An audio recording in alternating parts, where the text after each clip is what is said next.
Nat, and we're with Lead by Living Travel. So we're currently on the world's second largest ship, Utopia of the Seas by Royal Caribbean. So I booked this cruise a few months ago when I heard that Royal Caribbean was putting on a new ship, and I thought, I'm super excited because we like brand new. The only thing is, Royal Caribbean started saying that this was a party ship. So we're here to determine if you're not into parties, should you book this cruise or should you save your money? The embarkation process was very smooth, like a well-oiled machine. Our set time to board the ship was 11. It only took us about 20 minutes to get on the ship from the time that we arrived at the cruise terminal. We think you're going to love the full overview of the ship as well as our review of the entertainment at the end. So these are called destination elevators. All you have to do is select the floor that you want to go to. So I'm selecting floor 4, and it's going to show me E. Then over here, you'll look for elevator E, and that's the one that you board. So the nice thing is that if there's even a group of people here, I know specifically I'm not going to go to the first door that opens. I'm specifically going to elevator E. So our room number is 11190. The way the numbering works is the first 2 digits are going to be what deck that you're on. So we're on the 11th floor and our room number is 190. So typically what they do is they will have the keys waiting for you, and we always bring everything in our carry-on luggage so that we don't have to wait for the luggage. Come on in. Watch our video of the Ocean View Balcony Stateroom here on Utopia of the Seas. Royal Caribbean has taken art to a whole new level with these immersive sculptures all over the Utopia of the Seas. And this is the Flow Rider. This gives you the simulation like you are surfing. It looks like it's closed right now. I've done this, I think once, and felt like I was drowning. So here we've come to the top of the ultimate abyss, which is the tallest dry slide at sea. They give you mats for you to sit on, and then you slide all the way down. This is the Utopia Playscape. So this is for kids. So it's nice if you have little ones. There's a zip line that will take you right across the span of the boardwalk.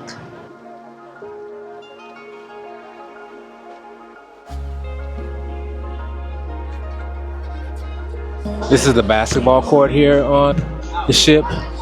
It's like a full-size court. A lot of ships just have like just half court, but this is a full-size court. And it's hot up here, but these guys are still getting it in. So over here we've got the mini golf. This is quite similar to the Wonder of the Seas setup, and you'll find 9 holes of golf. This is the arcade. Of course, it is additional to play games here. So this is Social 100, an area exclusively for ages 13 to 17. One thing I found is on most ships, these areas seem to be empty. This is El Loco Fresh. This is a flavorful fiesta with classic mole sauce and tangy salsa verde, topping beef, burritos, fish tacos, carnitas, and more. If you're in for spicy, but not too spicy, make sure you stop here. This is included, so make sure that you stop by. I really wanted to eat here, however, we ran out of time. Didn't have enough days in order for me to be able to try it. And here is Cantina Fresca. This is the lime and coconut bar, and it also happens to be the smoking area. So if you're not a smoker, you won't be able to spend much time in this area. Hooked is a seafood restaurant. Since Owen is allergic to seafood, we won't be eating here, but this is where you can get a real taste of New England style seafood, and you can get different coastal flavors like Maryland crab cakes, lobster rolls, and just shucked oysters, and other raw bar favorites. So we're still on deck 16, and you can actually see over the edge here is Cirium Beastro, and across the way is the Cirium. So we are here at the Windjammer Cafe. The Windjammer Cafe is open for breakfast, lunch, and dinner. One of the big mistakes we made was eating too much at the Windjammer Cafe. I was disappointed because since Owen and I only eat chicken and turkey, there were not very many chicken and turkey options. Whereas we've been on Celebrity Beyond and there were. So I was just hoping that we'd be able to have the same type of variety here. We were happy to see that there was a lot of seating, so there was plenty of places to sit, but somehow it just seemed like not much variety with regards to food. So this is a premium restaurant here on Royal Caribbean called the Mason Jar. It's a southern restaurant and bar. You can come here and get things like chicken and waffles. Although I was so full from eating at the Windjammer Cafe, I wasn't really satisfied. So when we walked past the spare tire and I saw the chicken chipotle sandwich, I had to try it and I loved it. Overall, we were not comfortable with the risque poolside parties and contests on Utopia of the Seas. The announcer near the pool even advised parents to keep their kids away.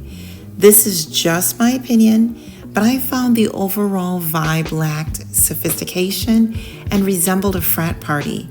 Many of the pools were mostly shallow with just a small section for swimming and were crowded during the day, so we steered clear. The loud music gave off a whole college party atmosphere. The Perfect Storm is comprised of 3 pulse-pounding water slides. They are Typhoon and Cyclone 2 racer slides, as well as Supercell, which is a massive champagne bowl that spins you around before funneling you into the pool down below. This is Sprinkles. Usually on most of the ships, it's self-serve. I actually like that they are serving it for you here. Keeps it a little bit more sanitary, and I'm sure it keeps the area a lot cleaner. So this is the Cirium. Again, it's best to come when it's not crowded. We were in here earlier today and it was literally packed. They've got some really great day beds, but this place is a lot more relaxing when it's not full of people. And they've got some kind of cool art sculptures as well.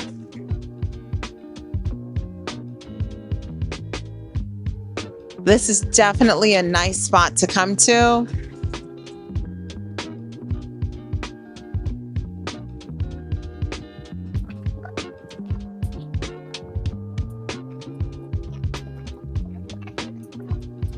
The Cirium has a couple of hot tubs in here.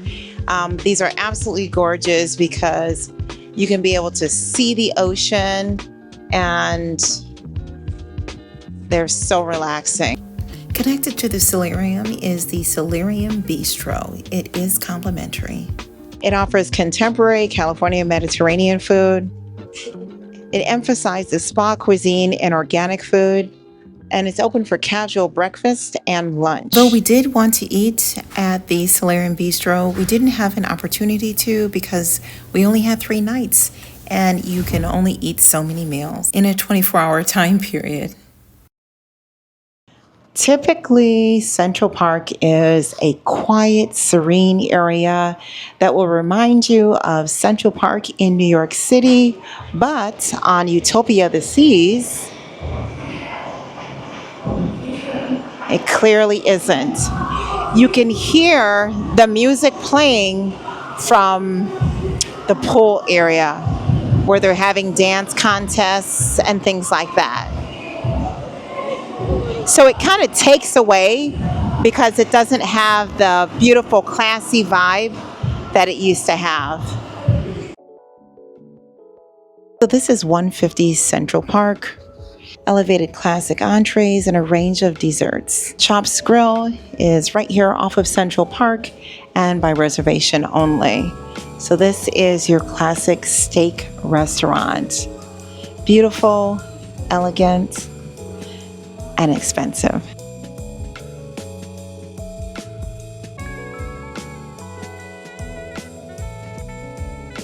To Izumi. By the way, I'm Nel Mark, one of the wait staff here in Izumi. Yeah? So in Izumi, in one restaurant, we have 4 concepts in one restaurant. One is the sushi side. The second one is on hibachi. The third one is on a window side to go if you quick sushi. And the last one, this is the most exclusive dining experience in Izumi. The umakase is in the middle. For seating, we can accommodate only 6 guests. In one night, we can accommodate 12 guests. So Giovanni's Italian Kitchen and Wine Bar are limited when it comes to reservations because they are not open for lunch and dinner each day. Actually offer a few seats out on sort of the patio where you can have the open air to the boardwalk. I'm not sure how loud it gets out there, because the boardwalk is where you see the ultimate abyss, other restaurants, and there's a lot going on out there on the boardwalk. Okay, so we can see just how loud it is out here. So I'm not so sure if this would really give you the ambiance that you'd probably want from spending $55 per person at a dinner. It's kind of loud out here, but it just seems like it'd be loud to be out here. And right above your head, you can see the zip line.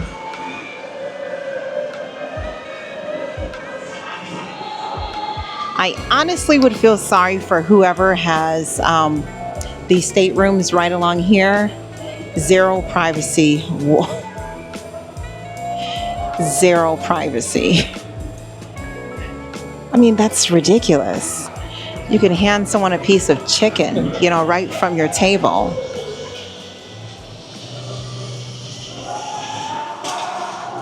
Now we're entering the boardwalk.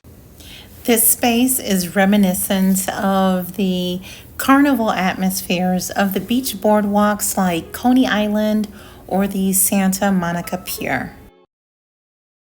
Young and old can have fun on the famous Royal Carousel, have a hot dog at Doghouse, or completely indulge at this specialty sweets shop called Sugar Beach.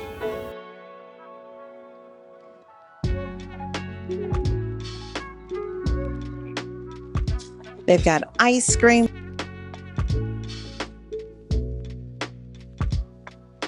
One thing I will tell you is that when we went on Celebrity Beyond, they had nice premium ice cream and it was all included. If you haven't seen our video on Celebrity Beyond, make sure you check it out.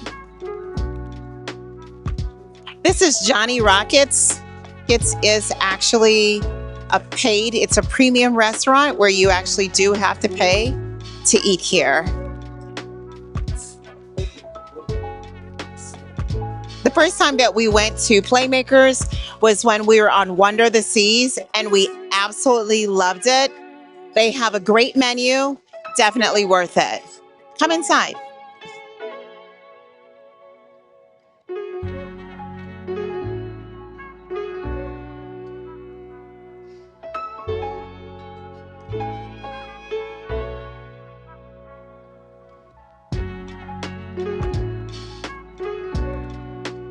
Once again, we enjoyed our meal here and spent under $30.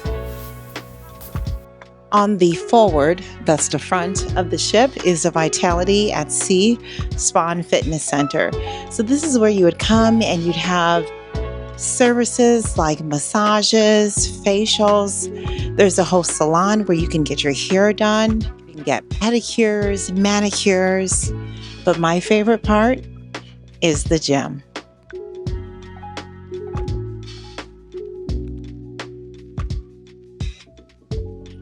This is my favorite. You can run on the treadmills, even though I prefer the track.